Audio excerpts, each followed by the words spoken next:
ओम शांति। आज की जो मुरली है ये 18 जनवरी की मुरली है। 18 जनवरी की मुरली विशेष मुरली होती है जिसमें बाबा हमें ब्रह्मा बाप की याद ज़रूर दिलाता है। ब्रह्मा बाबा का प्यार भी हम बच्चे महसूस करते हैं। अभी अभी हमने 18 जनवरी सेलिब्रेट भी करी। कभी बाबा इसको स्नेह का दिन कहता है, कभी स्मृति का, तो कभी समर्थी का।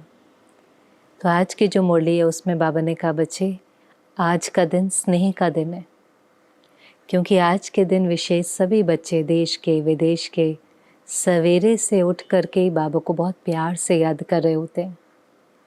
जो अमृत वेला नहीं भी करते वो भी आज के दिन ज़रूर उठ जाते हैं।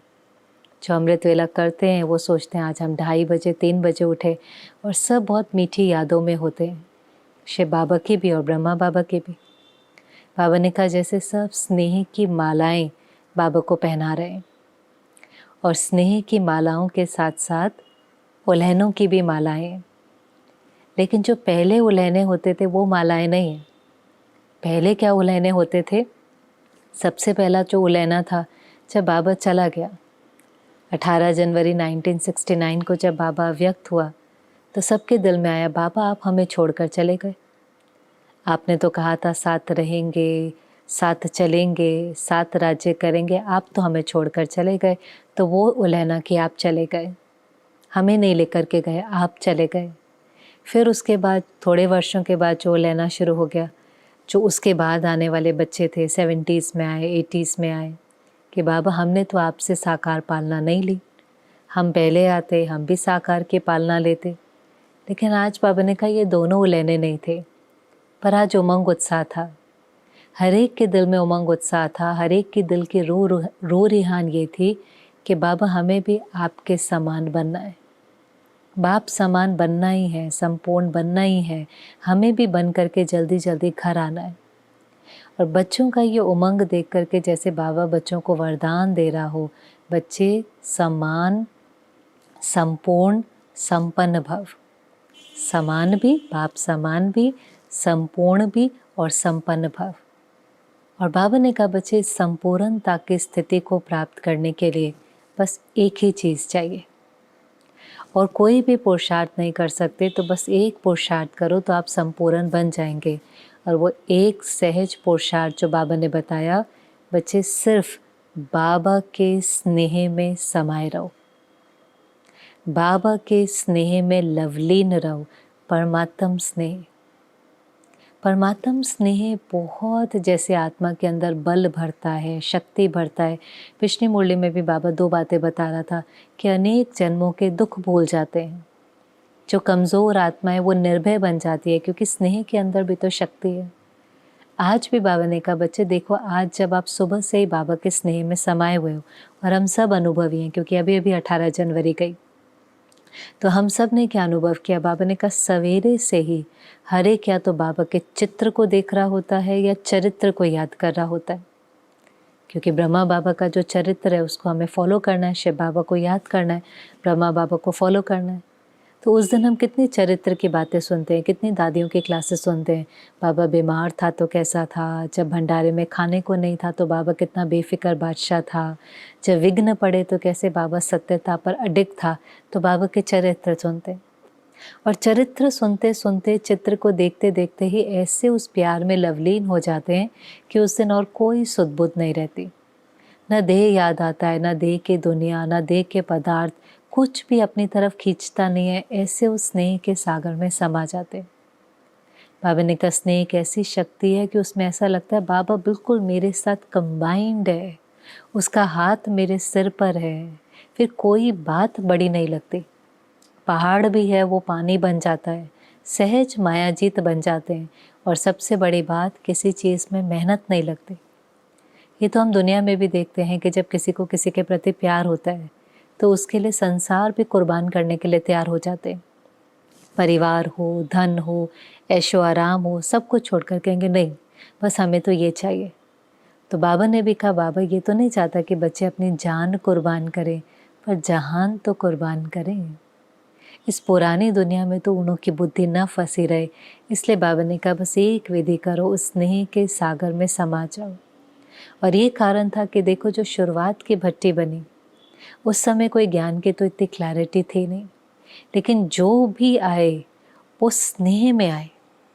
बाबा का स्नेह ऐसा होता था कि वो छुप करके भी, कई बार युक्ति से भी, कैसे ना कैसे करके सत्संग में ज़रूर आते थे, क्योंकि सत्संग में आने से उनको सच्चा सुख, सच्चा प्यार, निस्वार्थ प्यार अनुभव होता था। यहाँ तक कि हमने कितनी कहानियाँ सुनी है कि जब बाबा थोड़ा विरोध आदि का समय हुआ और बाबा हैदराबाद से कराची चला गया, और जो पूरे के पूरे परिवार ज्ञान में चलते थे वो भी कराची चले गए, पर जो बंधन वाले थे वो सब पीछे रह गए। कुछ माताएं, कुछ बहनें, कुछ कुमार कुमारियाँ। और कभी कभी वो क्या करते थे, छिप करके ट्रेन में बैठकर ग्रुप बना करके बाबा के पास कराची आ जाते थे। और जैसे ही कराची आते थे, बाबा सबसे पहले उनके माता पिता को तार भेजता था, आप परेशान नहीं होना, आपकी बच्ची, आपका बच्चा हमारे पास सुरक्षित पहुंच गया है, बाबा उसको 1 दिन में 2 दिन में वापस भेज देंगे। और जो आते थे उनको भी पता होता था कि वापस जाएंगे तो बहुत मार पड़ेंगे, बंधन होगा, तालों में बंद होंगे, बहुत सुनना पड़ेगा, लेकिन पता होते हुए बाबा वापस भेजेगा तो भी 1 दिन 2 दिन के लिए उस स्नेह, उस प्यार को अनुभव करने के लिए आते थे। और बाबा भी उस 1-2 दिन में इतना प्यार देता था, ज्ञान का श्रृंगार भी करता था, प्यार भी देता था, और फिर बहुत प्यार से, प्यार में ताकत तो है ना, और बहुत प्यार से उनको वापस भेजता था, बच्चे पहले वो बंधन काटो, माता पिता की छुट्टी लो, उनकी दिल की दुआ लो, फिर आना, बाबा आपको सकाश देगा, बाबा मदद करेगा। तो बाबा के प्यार में आते भी थे और बाबा के प्यार में वापस करम बंधन चुकतो करने के लिए चले भी जाते थे। और वो करम बंधन उनको महसूस नहीं होता था। कितने कितने विघ्न, कितने कितने ताले, कितने कितने सितम, पर उस प्यार में ऐसे वो गोपियाँ खोई होती थी। उनको अच्छा लगता था कि हम गोपी हैं, हम योगिन हैं, हम भगवान की मस्तानी हैं, हमारे ऊपर कोई कुछ भी कर नहीं सकता। तो वो स्नेह में ताकत थी कि चाहे कोई कर्म भोग था, चाहे वो कर्म बंधन था, चाहे वो किसी भी प्रकार का बंधन था, किसी का 1 साल चला, किसी का 2 साल चला, पर महसूस नहीं हुआ, सब अपने कर्म बंधन काट के बाबा के पास आ गई। पर किस में समाये हुए थे वो? शुरू का पार्ट ईजी नहीं था, अभी तो फिर सहज है, पर वो सब किस में समाये हुए थे? बाबा के स्नेह में। क्योंकि स्नेह से वैराग्य पैदा होता है। हम कहते हैं वैराग्य, त्याग, तपस्या, सेवा, फिर उससे भागे, पर वैराग भी कैसे आए? पुरानी दुनिया से वैराग भी तभी आता है जब हमें बाबा का, भगवान का प्यार मिलता है। उस प्यार में पुरानी दुनिया, पुराने संबंध, पुराने पदार्थ, पुरानी बातें, पुराने संस्कार, सब कुछ पुराने को छोड़ने की, उसको त्याग करने की ताकत आ जाती है। तो स्नेह में बहुत ताकत है। हमें भी स्नेह की शक्ति को यूज़ करना चाहिए। अपने परिवार में भी स्नेह, जितना स्नेह होगा, जितना प्यार होगा, उसको सहयोग आप ही मिलेगा, उसके कार्य अपने आप होंगे, इशारों से काम होगा। जहाँ स्नेह की शक्ति होती है वहाँ बेहद के कार्य होते हैं। तो बाबा ने कहा, बच्चे बाबा के स्नेह में डूबते तो हैं, सागर में समाते तो हैं, पर डुबकी लगा करके बाहर आ जाते हैं। और बाहर आकर के क्या करते हैं? पहले बाप को याद कर रहे थे, फिर बातों को याद करते हैं। अब होता तो ऐसे ही है, हम सब बाबा का प्यार अनुभव करते हैं, लेकिन बस उस प्यार में खोई नहीं रहते। फिर हम उन बातों को, विघ्नों को, उसके बारे में सोचने लगते हैं। पर फिर आप आदि के दिन याद करें, क्योंकि 18 जनवरी की मुरली है तो आदि बहुत याद आता है, वो दिन बहुत याद आते हैं। क्यों? क्योंकि उन दिनों में भी बातें आती थी, विघ्न आते थे, लेकिन बाबा कहता था, बच्चे बात को याद नहीं करना, सारी रात अखंड योग करना। बाबा की याद में अगर सारी रात बैठेंगे तो वो विघ्न अपने आप टल जाएगा, उस आत्मा की वृत्ति बदल जाएंगी, उसका मन चित्त बदल जाएगा, आपका ये जो बंधन है वो खत्म हो जाएगा। तो बातों का चिंतन नहीं करते थे, लेकिन बाप की याद में समा जाते थे। अखंड योग, बुद्धि हिलती नहीं थी, भटकती नहीं थी, बस बाबा बाबा। संदेशिया प्रोग्राम लेकर आते थे किसी किसी के लिए, जैसे कभी कुंज दादी के लिए, कभी किसी के लिए, कि बाबा ने कहा है आप संदल पर बैठ कर के सारी रात योग कराएंगे। और सारी रात वो जैसे एक की लगन में मग्न, उससे विकर्म विनाश होते थे, उससे विघ्न विनाश होते थे। तो बाबा ने कहा, आप स्नेह के सागर में समाते तो हो, डुबकी लगाते हो, फिर बाहर आकर के बातों में चले जाते हो। तो बाबा आज चाहता है कि आज के दिन सभी स्नेह के, जैसे आज के दिन स्नेह में समाये हुए हैं, ऐसे सदा स्नेह में समाये रहें। क्योंकि बाबा से बच्चों की मेहनत देखी नहीं जाती। बच्चे युद्ध करें, मेहनत करें, हार जीत का खेल करें, ये बाबा को अच्छा नहीं लगता। जैसे शुरुआत में, चाहे हम बाद में भी आए, अव्यक्त का पाठ चल रहा था या अव्यक्त का पाठ पूरा भी हो गया था, पर जिस चीज़ ने हमें आकर्षित किया है वो स्नेह है। ज्ञान योग हमें पीछे समझ में आता है, हम सुनते तो हैं ज्ञान, हमें अच्छा भी लगता है, पर जो चीज़ हमें रोज़ लेकर के आती है वो है ब्राह्मण परिवार का प्यार, बहनों का प्यार, बाबा का प्यार। पालना बहुत इम्पोर्टेंट होती है, इसलिए भी आप देखिए उस समय वारिस क्वालिटी क्यों निकली, प्यार की पालना बहुत थी। आज भी हम पालना करते हैं, लेकिन कई कई प्रकार की पालना करते हैं जो ज़रूरी होती है, लेकिन सबसे इम्पोर्टेंट पालना होती है प्यार की पालना। जब प्यार किसी आत्मा को मिलता है तो उसके अंदर शक्ति आ जाती है ज्ञान और योग को धारण करने की। हम सोचते हैं पालना माना बहुत ब्रह्मा भोजन खिलाना, या पालना माना कोई डांस ड्रामा रखना, वो ठीक है, वो भी समय प्रति समय करना ज़रूरी होता है, पर आत्माओं को ताकत चाहिए, आत्मा को शक्ति चाहिए। तो अपने स्पिरिचुअल एक्सपीरियंसेस के अनुभव औरों के साथ शेयर करना, उस बाबा के, क्योंकि उस समय पर देखो क्या पालना होती थी। जो दादियाँ थी, वो दादियाँ मुरली तो बाबा की सुनाती थी, लेकिन उसके अलावा क्या करती थी, कहानियाँ सुनाती थी, यज्ञ की कहानियाँ सुनाती थी। मुझे आज भी याद है कि हम भी कॉलेज के समय शक्ति नगर सेंटर पर जाते थे, जहाँ चक्रधारी बहन रहते थे। तो मुरली पूरी होने के बाद 15 मिनट के लिए मिलने आते थे। मुरली से ज़्यादा खींच होती थी उस 15 मिनट की, क्योंकि वो उस 15 मिनट में क्या करते थे, ब्रह्मा बाबा की बातें सुनाते थे। और वो बातें इतने नशे से सुनाते थे, इतने प्यार से सुनाते थे कि कब हमारा बाप में प्यार बैठ गया पता ही नहीं चला। उनका प्यार था और वो अपने प्यार और नशे से सुनाते थे, और इतने नशे से सुनाते थे कि बाबा के प्रति हमारा प्यार बैठ गया। तो वो जो एक पालना थी कहानियाँ सुनाने की, यज्ञ की कहानी, यज्ञ के प्रति प्यार हो, यज्ञ वत्सों के प्रति प्यार हो, यज्ञ माता यज्ञ पिता के प्रति प्यार हो, वो एक बहुत सच्ची पालना है। इसलिए इस मास में हर एक को जो ब्रह्मा बाबा की जीवन कहानी है, आदिदेव की किताब है, उसे पढ़ना चाहिए। जो मम्मा बाबा के साथ के अनुभव हैं उनको सुनना चाहिए। जहाँ स्नेह होता है वहाँ योग की मेहनत नहीं होती, योग सहज हो जाता है। और जब योग सहज हो जाता है तो माया जीत बनना और विकर्मों को विनाश करना भी सहज हो जाता है। तो बाबा ने कहा बच्चे, जैसे शुरुआत में स्नेह ने आकर्षित किया, ज्ञान पीछे समझ में आया, योग पीछे लगा, ऐसे अभी भी बाबा के स्नेह में समाये रहो। ऐसे तो किसी से भी पूछेंगे बाबा से प्यार है तो कहेंगे आकाश से भी ज़्यादा प्यार है। जब आकाश से भी ज़्यादा प्यार है तो प्यारे ते प्यारी चीज़ को तो बहुत याद करना चाहिए। बाबा ने कहा बाबा भी बच्चों को बहुत याद करता है। आप सोचते होंगे बाबा क्या करता है, हम तो यहाँ बहुत सेवा करते हैं, बाबा वतन में बैठकर क्या करता है। बाबा ने कहा बाबा भी बच्चों को याद करता है और सकाश देता है। जैसे साकार में दिनों में बच्चों को देखता था, उनकी विशेषताओं को परखता था, उनकी विशेषताओं को कार्य में लगाता था, ऐसे अभी अव्यक्त में भी बाबा बच्चों के बिना रह नहीं सकता। अभी भी बाबा देखता है कि कौन से बच्चे की कौन सी विशेषता है, उसको कैसे कार्य में लगाना है, और उसको संकल्प के द्वारा टचिंग करता है।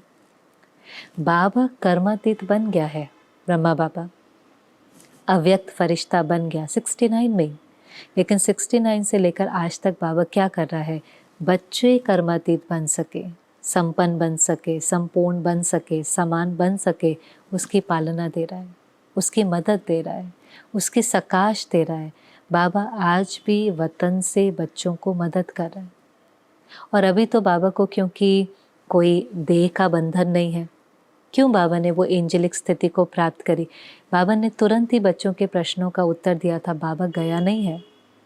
जैसे 69 में बाबा ने शरीर छोड़ा, सबको लगा बाबा चला गया, बाबा चला गया। बाबा ने कहा बाबा गया नहीं है, सिर्फ कपड़ा और कमरा बदला है। कपड़ा माना अभी ये देह का बंधन नहीं है, बाबा के पास लाइट का शरीर है। और कमरा माना साकारी दुनिया नहीं, लेकिन सूक्ष्म वतन निवासी बाबा हो गया है, जिससे जिस समय बच्चे याद करे बाबा 1 सेकंड में बच्चों के पास पहुंच सकता है। 1 सेकंड में अनेक बच्चों के पास पहुंचकर उनको सहयोग दे सकता है। जब देह का बंधन होता है, देह की दुनिया का बंधन होता है, समय का बंधन होता है, तो बाबा थोड़ी सेवा कर सकता है, कुछ सेंटर्स का चक्कर लगा सकता है। लेकिन अभी अव्यक्त रूप होने के बाद बाबा ने कहा बाबा सब सेंटर के चक्कर लगाता है, प्रवृत्ति वालों के भी चक्कर लगाता है। 2-2:30 बजे भी कोई बच्चा बाबा को याद करे तो बाबा उसके पास पहुंच जाता है। इसलिए जानकी दादी कई बार सुनाती थी कि बाबा ने जब शरीर छोड़ा तो थोड़ा सा लगा दादी को कि अब जो आएंगे उनको कौन पालना देगा। हमने तो बहुत पालना ली, उनको कौन पालना देगा। लेकिन फिर जैसे जैसे आने लगे और उनको पूछना शुरू किया तो उसमें से हर एक को ब्रह्मा बाबा की पालना का बहुत सुंदर अनुभव था। कईयों ने साक्षात्कार किए थे, कईयों ने बाबा को देखा था, महसूस किया था, मदद का अनुभव किया था। तो अव्यक्त रूप से तो बाबा ने और ज़्यादा पालना दी, देश वालों को भी दी, विदेश वालों को भी दी, क्योंकि ना देह का बंधन, ना देह की दुनिया का बंधन, ना समय का बंधन। तो 1 सेकंड में अनेक आत्माओं को किसी भी समय बाबा मदद करता था और अभी भी कर रहा है। अभी भी तो बाबा, और अभी तो सिर्फ बाबा नहीं, कितनी दादियों की भी हमें मदद मिलती है, कितनी एडवांस पार्टी की भी मदद मिलती है। लेकिन बाबा ने कहा जो गायन है बहुत सुंदर, शास्त्रों में जो भागवत में दिखाते हैं कि इतनी सारी गोपियाँ लेकिन एक कृष्ण, कई बार वो सीन भी दिखाते हैं, गीत भी बनाते हैं, इतनी सारी गोपियाँ लेकिन उसका एक कृष्ण। बाबा ने कहा वो यहाँ की वहाँ की बात नहीं है, यहाँ की बात है।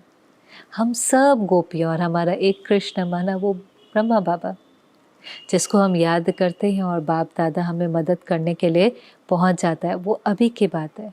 वो गोपियाँ हैं, हम वो योगिन हैं, हम वो हैं जो स्नेह के सागर में समाकर अतीन्द्रिय सुखों का अनुभव करते हैं। तो बाबा क्या करता है, बाबा ने वो भी सुना है कि जैसे बच्चे बाबा के बिना नहीं रह सकते, बाबा भी बच्चों के बिना रह नहीं सकता।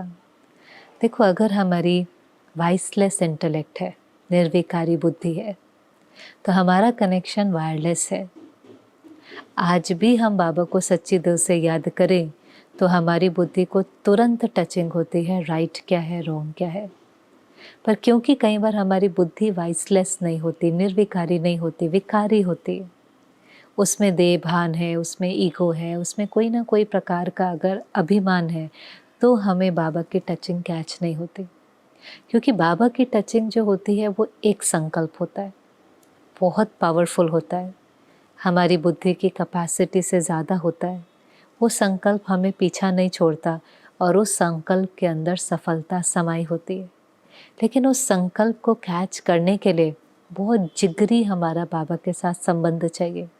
जो बाबा कहता है अगर मैं और बाबा, तो कभी भी हमारा तीसरा नेत्र, बुद्धि का नेत्र बंद नहीं हो सकता। पर अगर कोई तीसरा आता है, कोई तीसरे की आकर्षण है, तो ये तीसरा नेत्र बंद हो जाता है, फिर उसका इन्फ्लुएंस पड़ना शुरू हो जाता है। तो बाबा ने आज जो पक्का करा है बच्चे, बाबा वरदान देता है मेहनत से मुक्त बनो। बाबा बच्चों की मेहनत नहीं देख सकता, सदा मोहब्बत में, सदा स्नेह के झूलों में समाये रहो। स्नेह ऐसी शक्ति है जो पहाड़ को पानी बना देंगे, आपको माया जीत बना देंगे, बाप समान बना देंगे।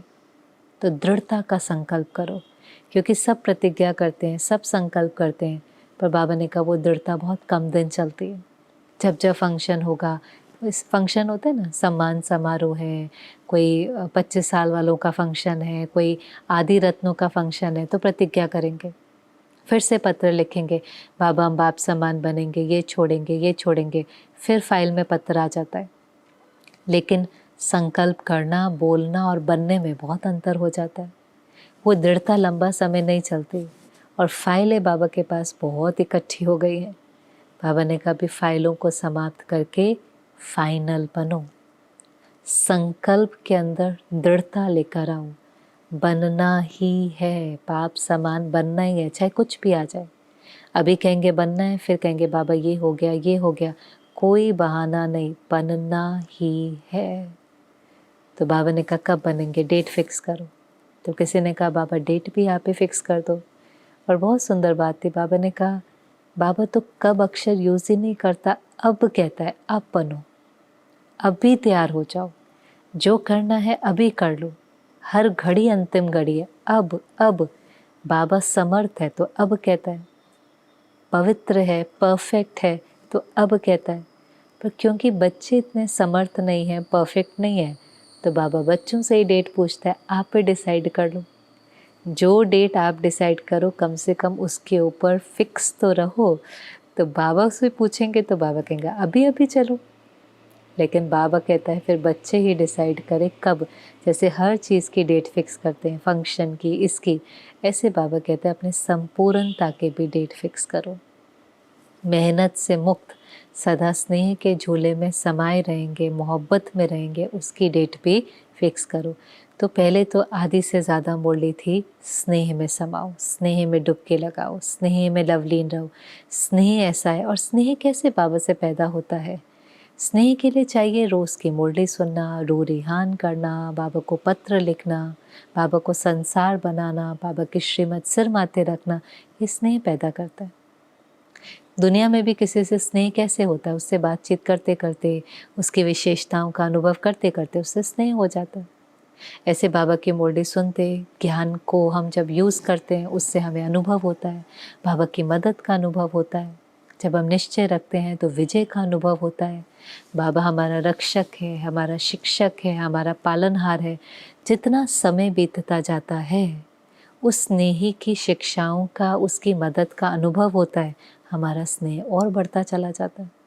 जैसे दादियों का संसार ही बाबा था, तो चाहे कोई भी समस्या आई, बेगरी पाठ आया, विरोध हुआ, लेकिन क्योंकि बाबा का प्यार था और बाबा संसार था, सब कुछ पार करके अपनी कर्मातीत अवस्था तक पहुंच गए। तो स्नेह की ताकत जैसे बाबा समझा रहा हूँ। और अपने तो गीत भी इतने बने हुए हैं, कितने स्नेह के गीत हैं। बाबा के स्नेह में खोए खोए हम रहते हैं, तेरी यादों में हम खोए खोए रहते हैं। क्योंकि बाबा कह रहा था कि जो स्नेह में खोए रहते हैं ना, उनको वो खोए खोए से रहते हैं, वरना काम भी सारा करें, हटकार दे, दिल यार दे, हाथों से काम करें लेकिन दिल से बाबा को याद करें।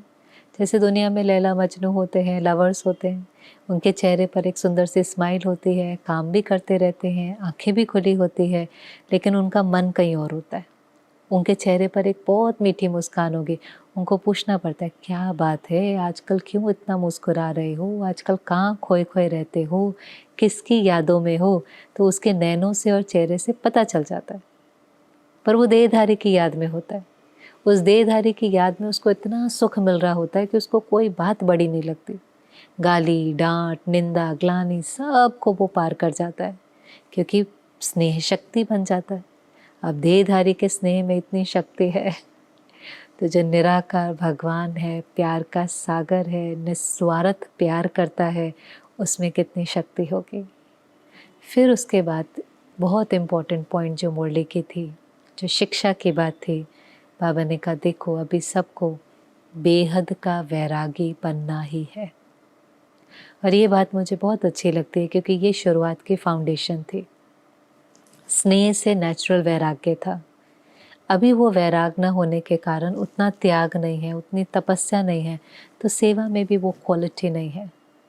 जो सेवा उन्होंने उस समय पर करी, जिसके अंदर की इंटेंशन सिर्फ ये थी कि ये अपने बाप को पहचान ले, उसमें और कोई लेने की भावना ही नहीं थी, ना नाम, ना मान, ना शान। बस ये अपने बाप को पहचान ले, ये भी वर्षे का हकदार बन जाए, चलो इसको भी मधुबन ले जाएं, ये भी अपने बाप को पहचाने। ये अंदर में एक तात लगी हुई थी, उसको सेवा कहते थे। कि कैसे इसके बुद्धि के कपाट खुले, कैसे ये भी त्रिकालदर्शी बन जाए, कैसे ये भी आदि मध्य अंत के राज को समझे, कैसे ये भी अपने बाप को पहचान ले। अब सेवा के अंदर फिर बहुत अडल्टरेशन हो गई है। क्यों? क्योंकि फाउंडेशन में जो वैराग और त्याग होना चाहिए वो नहीं है। अब ब्रह्मा बाबा को देखो कैसे वैराग्य आया। बाबा ने कहा देखो ब्रह्मा बाबा को भी तो वैराग्य आया ना, लेकिन वो वैराग्य ब्रह्मा बाबा को जो आया, जो बाबा ने बनारस में 2 साक्षात्कार किए, जो बाबा ने पुरानी दुनिया के विनाश का साक्षात्कार किया। देखो कोई पुरानी दुनिया के विनाश का साक्षात्कार नहीं करना चाहता, लोग भगवान का साक्षात्कार करना चाहते हैं, सतयुगी दुनिया का करना चाहते हैं, विनाश का कोई नहीं करना चाहता। पर शिव बाबा ने ब्रह्मा बाबा को वो साक्षात्कार कराया। बम के गोले गिर रहे हैं, आग के गोले गिर रहे हैं, मूसलाधार बारिश हो रही है, भूकंप आ रहे हैं, लोग चिल्ला रहे हैं, इधर उधर भाग रहे हैं। बाबा ने कहा बहुत खौफनाक सीन थी, बहुत दर्दनाक सीन थी। और वो सीन देखते ही बाबा को ऐसा वैराग आया कि बाबा ने कहा अच्छा। बाबा ने ये भी देखा और फिर नई दुनिया का भी साक्षात्कार से बाबा ने कराया कि कैसे सितारे ऊपर से नीचे आ रहे हैं और प्रकृति पर आते ही बहुत सुंदर देवी देवता बन रहे हैं। और फिर वो महलों का भी साक्षात्कार कराया। लेकिन जो पुरानी दुनिया के विनाश का बाबा ने साक्षात्कार किया, ऐसा बाबा को वैराग आया। बाबा ने कहा अब क्या करना है। शिव बाबा को जैसे पूछा अब क्या करना है, और जो पहला कदम ब्रह्मा बाबा का था समर्पण था। तन मन धन समय संकल्प श्वास साधन सब कुछ एक झट से बाबा ने ईश्वरीय कार्य में लगा दिया। ऐसा महादानी कोई नहीं हुआ जिसने सर्वस्व अपना कार्य में लगाया हो। कोई भी आज दान करता है, बड़े बड़े फिलैंथ्रोपिस्ट भी होते हैं, पर बाबा हमेशा ब्रह्मा बाबा को कहता था ये महान ते महान फिलैंथ्रोपिस्ट है, महादानी है। क्योंकि वो फिलैंथ्रोपिस्ट भी थोड़ा सा अपने लिए रखकर, थोड़ा सा अपने बच्चों के लिए रखकर, अपने परिवार के लिए रखकर फिर दान करते। समझते हैं ये सही बात है। पर ब्रह्मा बाबा ने किसी के लिए ना रखकर अपना सर्वस्व, तन भी मन भी धन भी, अपना परिवार भी, अपना समय संकल्प श्वास भी, अपने साधन भी, सब कुछ एक झटके से ईश्वरीय कार्य में स्वाहा किया। ऐसी नंबर 1 आत्मा और कोई होकर के नहीं गई। बाबा पूरा का पूरा बलि चढ़ गया, बलिहार गया शिव बाबा के ऊपर। और केवल देखने से अभी विनाश हुआ नहीं था। जो बाबा ने कहा देखो बच्चे, समय को अपना शिक्षक नहीं बनाना। समय पर तो सबको वैराग आएगा ही। आज भी जहाँ जहाँ समय ऐसा आ गया है, जहाँ पर कहीं युद्ध चल रही है, कहीं पर खाने को नहीं है, कहीं पर फैमिन है, वहाँ तो वैराग आता है ना। उस समय पर तो भगवान ही याद आता है। जब और कोई चीज़ काम में नहीं आती, ना धन काम में आता है, ना तन काम में आता है, कुछ भी काम में नहीं आता, तो नेचुरल से वैराग आता है। तो समय तो सबको वैराग दिलाएगा ही। डिसइंटरेस्ट आएगा पुरानी दुनिया के प्रति, पुरानी चीज़ों के प्रति, पुरानी बातों के प्रति। पर बाबा ने कहा समय को शिक्षक बनाएंगे तो पास विद ऑनर तो नहीं हो पाएंगे ना। पास हो जाएंगे, पास विद ऑनर तो नहीं बनेंगे ना। समय आपकी रचना है। समय से पहले तैयार होना समझदारी है। समय पर करना तो समय तो आपको धोखा दे देगा, क्योंकि उस समय पर आपको समझ होगी पर पुरुषार्थ तो नहीं कर पाएंगे। और जब पुरुषार्थ नहीं कर पाएंगे तो वही दर्दनाक सीन पश्चाताप का रूप ले लेंगे, खून के आंसू निकलेंगे, हमने समय को सफल नहीं किया। बाबा ने कहा था बच्चे एक एक सेकंड एक एक साल के बराबर है, पर हमने बाबा की बात को समझ करके समय को और श्वास को सफल नहीं किया। हमने गीत तो बनाए पल पल प्रभु को प्यार से याद कीजिए, पर हमने पल पल याद नहीं किया, हमने याद की रेस नहीं करी। तो बाबा ने ब्रह्मा बाबा का एग्जाम्पल सामने रखा हर चीज़ के लिए। बाबा ने कहा देखो ब्रह्मा बाबा ने तन समर्पित किया, फिर कभी नहीं समझा कि यह तन मेरा है, शिव बाबा का रथ है, शिव बाबा के रथ को खिला रहा हूँ। शिव बाबा के रथ पर मैं लोटी, नहाता था ना बाबा, स्नान करता था, तो मैं जैसे शिवलिंग पर लोटी चढ़ाते हैं, ऐसे शिव बाबा इस तन के अंदर है, मैं उसके ऊपर लोटी चढ़ा रहा हूँ। बाबा को याद रहता था कि ये तन भी जो है वो उसकी अमानत है, संभाल करनी है मुझे। संभाल भी करता था, लेकिन उसके अंदर मेरापन बिल्कुल भी नहीं था। मन तो था ही मन मना भव, मन में तो पल पल शिव बाबा की याद थी। और धन जो था वो भी सर्वस्व लगा दिया। जो पहले भी कहा अपने लिए कुछ नहीं रखा, परिवार के लिए कुछ नहीं रखा, कमेटी बनाई 8 बहनों की, उसको सारा का सारा विल कर दिया। शुरुआत में बाबा ने धन विल किया। 18 जनवरी 69 में बाबा ने दादी के हाथों में हाथ डालकर, प्रकाशमणि दादी के हाथों में हाथ देकर शक्तियाँ विल करी। ज्ञान में आया तो भी विल किया, जब अंतिम दिन अंतिम श्वास था तो भी विल किया। पहले जो कुछ था वो सब लगाया, तन मन धन श्वास सब कुछ। और फिर जो कमाई हुई शक्तियाँ थी वो भी सारी की सारी विल कर दी। क्या नंबर 1 आत्मा बाबा ने हमारे सामने एग्जाम्पल रखा है जिसको सिर्फ फॉलो करना। बहुत साधन होते हुए भी कभी अपने प्रति यूज़ नहीं किया। मकान बनाए तो भी कहा बच्चों के लिए, बच्चे कहते रहे बाबा आप भी नए मकान में रहो। बाबा मुस्कुराता रहा लेकिन उन साधनों से उपराम रहा। माना कई बार क्या होता है, बाबा जब हमें छुट्टी दे देता है, आप साधन यूज़ कर लो, आप नया मकान बना लो, होती हमारी इच्छाएं हैं, कभी कभी आवश्यकता नहीं होती। लेकिन क्योंकि बाबा ने उस चीज़ की छुट्टी दी हुई है तो कभी कभी हमारी इच्छा, हमारी आकर्षण, हमारी आसक्ति हम पूरी कर लेते हैं। जहाँ आवश्यकता है उसके लिए बाबा ने कहा मकान भी बनाओ, साधन भी यूज़ करो, साल्वेशन भी लो। बच्चे ये सब आपके योग का फल है। पर ये सूक्ष्म चेकिंग करना, गुह्य चेकिंग करना कि ये मेरी चाहना है, मेरी इच्छा है, मेरी आकर्षण है, मेरी आसक्ति है कि इस चीज़ की आवश्यकता है। बाबा कई बार कई प्रकार के, हर प्रकार की छुट्टी दे देता है। कुछ भी खाओ, कुछ भी पियो, घूमो।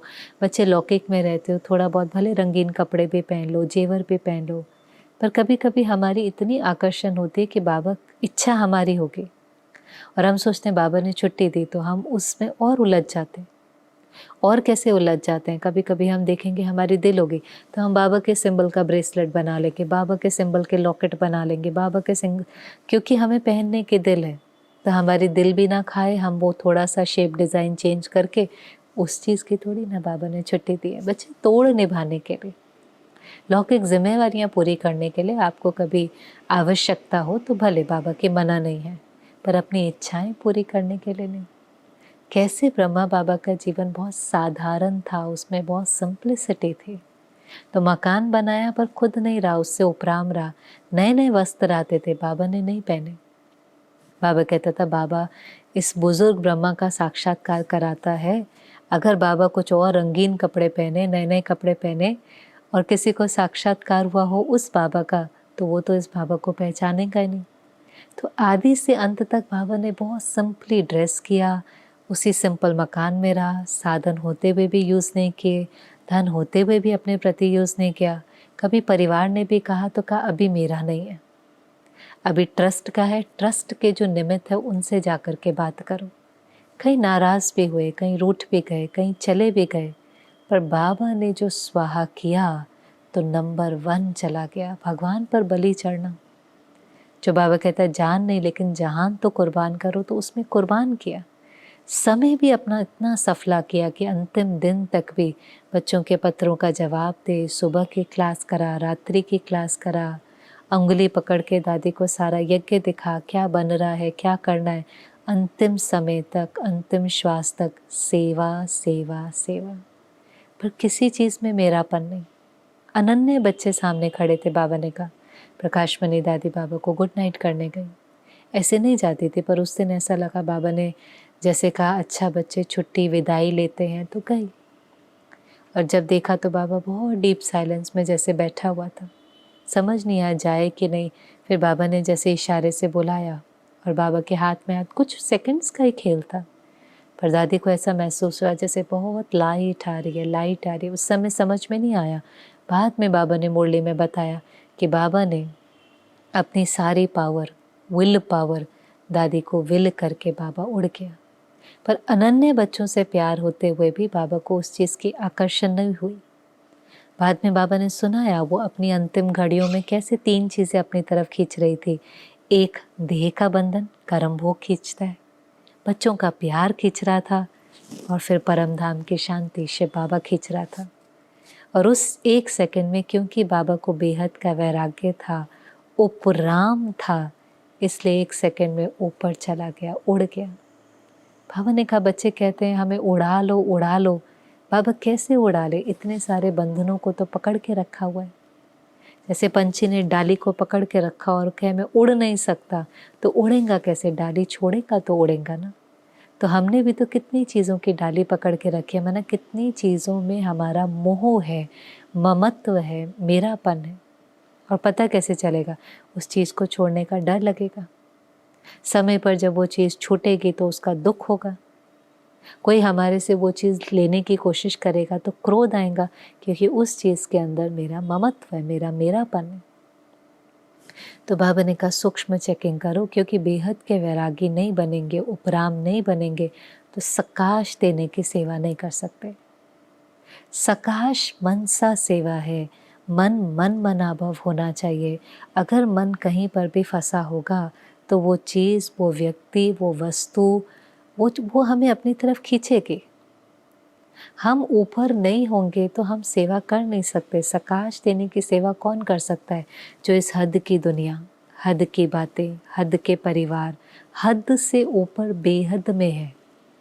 बाबा को बेहद शब्द बहुत अच्छा लगता है। बेहद का वैराग्य, बेहद का त्याग, बेहद की तपस्या, बेहद की सेवा, बेहद का भाग्य, बेहद की बुद्धि, बेहद का परिवार। बेहद वाला ही बेहद की सेवाएं कर सकता है। तो यहाँ से निकलेंगे नहीं तो बाबा ने कहा आप सकाश देने की सेवा नहीं कर सकते, फिर तो यही चीज़ें आपको अपनी तरफ नीचे खींच लेंगे। और अभी तक बहुत लगाव है, लेकिन बच्चे अपनी चेकिंग नहीं करते। इसमें सूक्ष्म चेकिंग चाहिए। एक होती है लोहे की जंजीरें, दूसरी होती है सोने की जंजीरें। कैदी को लोहे की जंजीरें पहनाई जाती हैं, लेकिन सोने की जंजीर तो हर कोई पहनता है, अच्छी लगती है।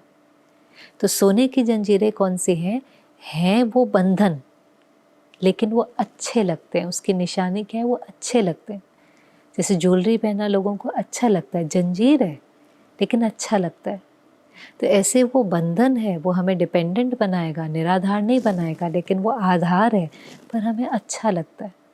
अब उसकी लंबी लिस्ट है, जैसे नाम है, मान है, शान है, अप्रिसिएशन है, कोई पूछे, कोई मेरी हाँ में हाँ मिलाए। ये कितनी सूक्ष्म चीज़ें हैं जो मुझे अच्छी लगती हैं। पिछले दिनों एक मुरली चली थी बेहद के वैराग्य वृत्ति पर। बाबा ने कहा अभी तक तो बच्चों को विकारों से ही वैराग नहीं आया। विकार अच्छे लगते हैं, रोब अच्छा लगता है, कंट्रोल अच्छा लगता है, पावर अच्छी लगती है, अटैचमेंट अच्छी लगती है। तभी तक भी विकारों से भी पूरा वो उसके प्रति भी वैराग आया नहीं है कि ये मुझे छोड़ना है, ये मेरे काम का नहीं है, ये क्रोध शस्त्र नहीं है, ये तो मुझे अंदर से खाली कर देगा। तो अभी तक भी वो विकारों के सूक्ष्म अंश जो हैं उनसे वैराग नहीं आया। अच्छे लगते हैं, पावर अच्छी लगती है, कंट्रोल करना अच्छा लगता है, पता नहीं चलता, पर ये सारी चीज़ें अगर अच्छी लगती हैं। किसी की कोई प्राप्ति थी वो मुझे मिल गई, किसी का कोई चांस था वो मुझे मिल गया, आगे बढ़ाने की जगह बस मैं ही आगे बढ़ता जाऊँ, वो अच्छा लगता है। तो ये सब जो सूक्ष्म में अच्छा लगता है और अभी तक उससे ऊपर उठे नहीं हैं, तो ये अंत में धोखा तो देगा ना। इसलिए जब कोई चीज़ हमारे से छूटती है, कभी कभी छूटती है, ड्रामा ऐसा बनता है, कोई सेवा हमें मिली हमसे ले ली जाती है, कोई प्रिविलेज हमें मिली हमसे ले ली जाती है, दुनिया में किसी को कोई जॉब मिलती है उससे ले ली जाती है, बच्चा मिलता है अचानक शरीर छोड़ देता है। वो बहुत अच्छे एग्जामिनेशन के पेपर होते हैं कि हम देखें हम उस समय स्थिर थे, कि हमने कहीं उस डाली को पकड़ तो नहीं लिया था, हम ये तो नहीं कहने लगे थे ये मेरी सेवा है, मेरा सेंटर है। कोई अच्छा स्टूडेंट किसी दूसरे सेंटर पर जाता है, बहुत अच्छी बात है, मेरा स्टूडेंट नहीं है, बाबा का बच्चा है। वो ऐसे हमें छोड़कर नहीं गया होता, कहीं शिफ्ट भी हुआ होता है तो भी हमारे दिल को कुछ कुछ होता है, अरे वो अच्छा स्टूडेंट भेजने वाला बाबा था, एक जाएगा दूसरा आ जाएगा, सहयोगी देने वाला बाबा है, धन देने वाला बाबा है, हुंडी भरने वाला बाबा है। लेकिन अगर दिल को कुछ होता है, अरे वो इतना अनन्य स्टूडेंट था चला गया, वो बहुत अच्छा सेंटर था मेरे से छूट गया, वो मेरी सेवा उन्हों को दे दी, देखो ना मेरे को सारा काम कराया पर स्टेज पे नहीं बुलाया, कार्ड पे तो मेरा नाम ही डालना भूल गए, चाहे ऑफिस है, घर है, सेंटर है। जब कुछ छूटता है तो उस समय पर अगर हलचल होती है, माना पकड़ा हुआ था, उसमें लगाव था, लगाव, प्रभाव, झुकाव, इच्छा, आकर्षण, आसक्ति, ये गिराती है। न लगाव हो, न झुकाव हो, न किसी का प्रभाव हो, किसी का प्रभाव भी नहीं, बाबा के प्रभाव में रहना है, सत्य के प्रभाव में रहना है। किसी के प्रभाव में भी हम क्यों आ जाते हैं? वहाँ से कुछ मिल रहा है, नहीं चाहिए मुझे, नहीं देंगा तो क्या होगा, बाबा से लेना है ना मुझे। ये अंदर अंदर घोटते रहेंगे और बाबा को संसार बनाएंगे तो फिर हम अपने को निर्बंधन बना सकते हैं। नहीं तो हमने अपने इतने बंधन बना रखे हैं कि बाबा कहते हैं आपको तो चेक करना भी नहीं आता है। जो आत्मा परफेक्ट बनेगी वो सारे किनारे छोड़ते जाएंगे, और जब वो किनारे छोड़ देंगे तो उसको डर नहीं होगा। जैसे कई दादियों के एग्जाम्पल थे, बाबा ने कहा निर्मला दीदी को आप ज्ञान सरोवर आ जाओ, किनारे छोड़े हुए थे तो 1 सेकंड में आ गए। दादी जानकी को जिस समय कहा आप अभी भारत आ जाओ, 40 साल के बाद दादी आ गई। किनारे छोड़े हुए थे, इतना बसाया, इतने सेंटर, बेहद की सेवाएं, पर फंसे हुए नहीं थे, किनारे छोड़े हुए थे। ऐसे कभी कभी साइलेंस में बैठ कर के देखना होता है, मैंने किनारे छोड़े हुए हैं। किसी टीचर में, किसी वस्तु में, किसी व्यक्ति में मेरी बुद्धि अटकी हुई नहीं होनी चाहिए। अभी अगर बुलावा आए तो हम भी जाने के लिए तैयार हैं। और अगर जवाब ना भी आता है तो भी कम से कम चेकिंग तो हो कि कहाँ बुद्धि फंसी हुई है, क्यों फंसी हुई है। बाबा हर जगह है, बाबा का ज्ञान हर जगह है, बाबा का परिवार हर जगह है, तो मैं कहीं पर भी फंसा हुआ नहीं होना चाहिए। ये प्रश्न अपने से पूछेंगे। बाबा ने कहा बच्चे सब किनारे छोड़ो, संपूर्णता के दर्पण में अपने दिल से पूछो, कोई कमी, कोई दाग है तो उसको निकालना है। ये गिफ्ट बाबा को दो, ये गिफ्ट बाबा को दो जो बेहद की वैराग्य वृत्ति को इमर्ज कर त्याग तपस्या की फाउंडेशन बना करके सेवा करनी, सकाश देने की सेवा करनी। जैसे बाबा बच्चों को सकाश देता था। बंधन का भी जब पाठ शुरू हुआ ना, बाबा को नींद नहीं आती थी, 2-2:30 बजे आँख खुल जाती थी, क्योंकि वो बंधन वाली माताएं बाबा को याद करती थी। अब आपको कोई याद करे बाबा बाबा, तो आवाज़ और वाइब्रेशन बाबा को पहुंचता था। ऐसे इस समय संसार में हमारे भाई बहनें चीख रहे हैं, अपने देवी देवताओं को याद कर रहे हैं, फरिश्तों को याद कर रहे हैं, अल्लाह परमात्मा को याद कर रहे हैं। हमें भी अब किनारे छोड़कर इस बेहद की सेवा में, सकाश देने की सेवा में, उनको सहयोग देने की सेवा में लगना है। और ये गिफ्ट हमें बाबा को देनी है, ये हमें बाप समान बनना है। तो स्नेह की भी मुरली थी, लेकिन उसके साथ साथ बेहद के वैराग्य वृत्ति को इमर्ज करें, उस पर भी बाबा ने बहुत स्पष्ट इशारा दिया कि बच्चे सोने की जंजीरें भी नहीं हो, वो भी धोखा दे जाएंगे। सीता को देखा ना, सोने के महल छोड़कर आई, सोने की दुनिया छोड़ के आई, गहने जेवर छोड़कर आई, सोने के हिरन में फंस गई। इसलिए बाबा कहते हैं बच्चे अलर्ट, जब सब छोड़ा है ना तो अब सोने के हिरन में नहीं फंसना, अब थोड़े से नाम मान शान में नहीं फंसना, थोड़ी सी मेरी सेवा, मेरेपन को भी छोड़ो और बाबा बाबा को संसार बनाते चलो। तो अंदर में जनवरी मास में इसको और अच्छे से पक्का करें। ओम शांति।